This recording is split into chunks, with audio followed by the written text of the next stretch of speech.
सगळ्यांनाच प्रश्न आहे की आता कलाकारांना बाहेरून कुठेही चर्चा होताना की हा अमुक अमुक पक्षाचा कलाकार आहे असं बोललं जातं, मग यामुळे कलाकार कोणत्याही गोष्टीवर स्पष्टपणे बोलू शकत नाही असं होतं का?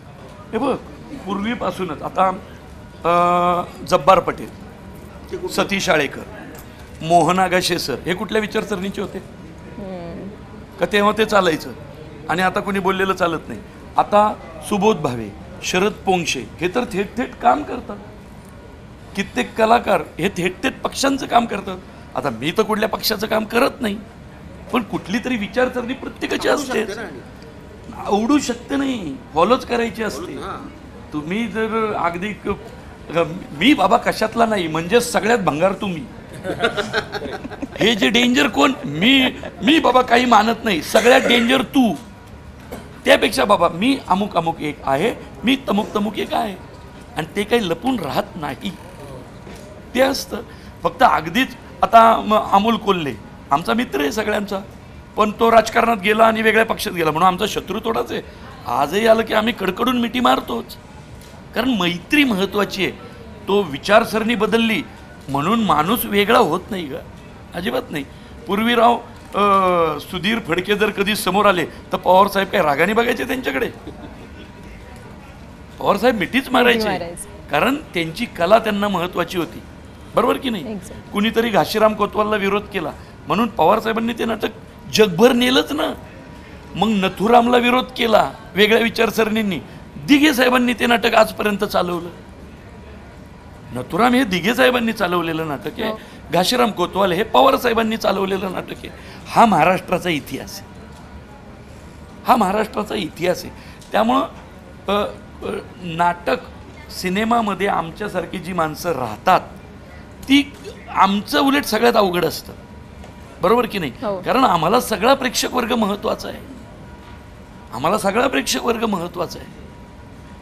उद्या मला जसं मला मगाशी कोणीतरी विचारलं तर तुम्हाला पवार साहेबांवर आवडेल का पिक्चर करायला? म्हटलं का नाही आवडणार, मी हसत हसत करेल, हसत, आणि असा करेल की लोक म्हणतील वा वा वा. कारण मी एक लेखक दिग्दर्शक आहे, मी एक कलाकार आहे. सिनेमा आधी मला महत्त्वाचा आहे, बाकी सगळ्या गोष्टी नंतर. मला तर असं अजिबात वाटत नाही किंवा प्रवीण आत्ता म्हणाला त्याप्रमाणे प्रत्येकाचा एक झेंडा आहे. प्रत्येकाचा जसा एक अजेंडा आहे तसा प्रत्येकाचा एक झेंडा आहे. मला एखादी व्यक्ती आवडते, मग लोकांना वाईट वाटेल किंवा लोक माझ्या शिक्का मुर्तब करतील म्हणून त्याच्यापासून मी दूर जाणं हे योग्य नाही. ही विचारसरणी आहे, त्या विचारसरणीचा मी आहे, या विचारसरणीचा मी नाही, इतकं सिम्पल आहे. म्हणजे जर समजा एवढा स्वार्थ बघायला लागलो आपण की नको नको त्याच्याविषयी आपण चांगलं बोलतोय म्हटल्यानंतर आपल्याला काम मिळणार नाही किंवा आपले बाकीचे आपले विरोधक होतील, तर मग जगणं मुश्किल होऊन जाईल. तुम्हाला कुठल्या तरी गाडीत बसायचंच आहे तर तुम्हाला स्टेशन सापडणार आहे ना, नाही तर तुम्ही त्याच स्टेशनला राहणार, आयुष्यात काहीच करू शकणार नाही.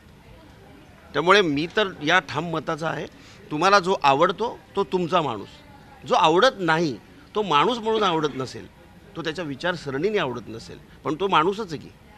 त्यामुळे मला असं अजिबात वाटत नाही. हे जर राजकारणाच्या पलीकडे वगैरे जाऊन पाहिलं ना तर शिंदे साहेब सगळ्यात आवडते नेते असले पाहिजेत, कारण 21 तास काम करणारा नेता आहे.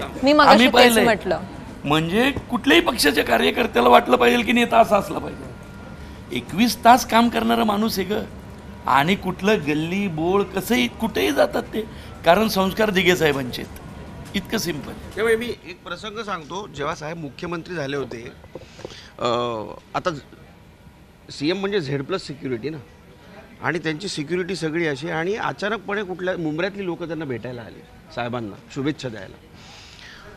तर सगळी सिक्युरिटी तिकडे धावून गेली. साहेब त्यांना ओरडले, त्यांना म्हणाले नाही नाही 1 मिनटं, तुम्ही माझं जसं रक्षण करायला आहात ना तसंच तीसुद्धा माझं रक्षण करणारीच आहेत. मी इथपर्यंत कोणामुळे आलो? मी त्यांच्यामुळे आलो. त्यांना अजिबात अडवायचं नाही. असा माणूस नाही सापडत कधी. कातडी बचाऊ लोक खूप आहेत, पण स्वतःच्या कातडीला घासून लोकांसाठी काम करणारे कोण आहेत? आम्हाला शिंदे साहेब दिसतात. हे बघ, मला असं वाटतं की प्रवीण म्हणाला ते अगदी बरोबर आहे. कुठली ना कुठली तरी विचारधारा माणसाने अंमलात आणायला हवी. मी सुद्धा कुठल्या पक्षाचा नाही आहे. माझे सगळ्या पक्षीय नेत्यांशी उत्तम संबंध आहेत, मैत्रीचे संबंध आहेत. पण मी हिंदुत्व मानणारा माणूस आहे आणि 100% म्हणजे कट्टर हिंदुत्ववादी आहे मी, पण माझ्याबरोबर 18 वर्ष जो माझा मेकअप करतो पर्सनल, तो सलीम आहे. हे माझं हिंदुत्व आहे. मी हिंदुत्वाशी प्रामाणिक आहे. हिंदुत्व माझा श्वास आहे. मी हिंदुस्थानात राहणारा माणूस आहे, पण मी कुठल्या पक्षाशी बांधील नाही. खूपच समर्पक आणि भारी बोलले ते सगळे. मी याच्यात काही नवीन ॲड नाही करू शकत.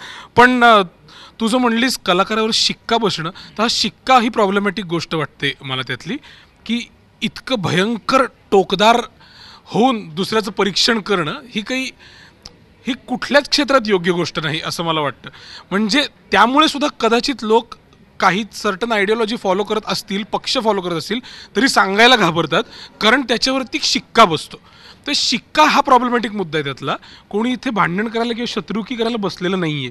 म्हणजे हा विशिष्ट विचारसरणीचा आहे, जसं तो म्हणला तसं, की म्हणजे विरुद्ध विचारसरणीचा माणूस त्याचा शत्रू होत नाही किंवा त्याच्या मनातून उतरत नाही. ते बटाट्याच्या चाळमध्ये पुलंनी जे म्हटलेलं आहे, उजवे काही डावे काही, कुणी बापुडा तटस्थ राही, धर्मवीर धगधगीत कोणी, कुणी प्यार पंछी खास जात त्यांची. ती खास जात आहे, जी वैशिष्ट्य आहे, ते बघणं त्यातलं आणि ते जोपासणं गरजेचं वाटतं मला.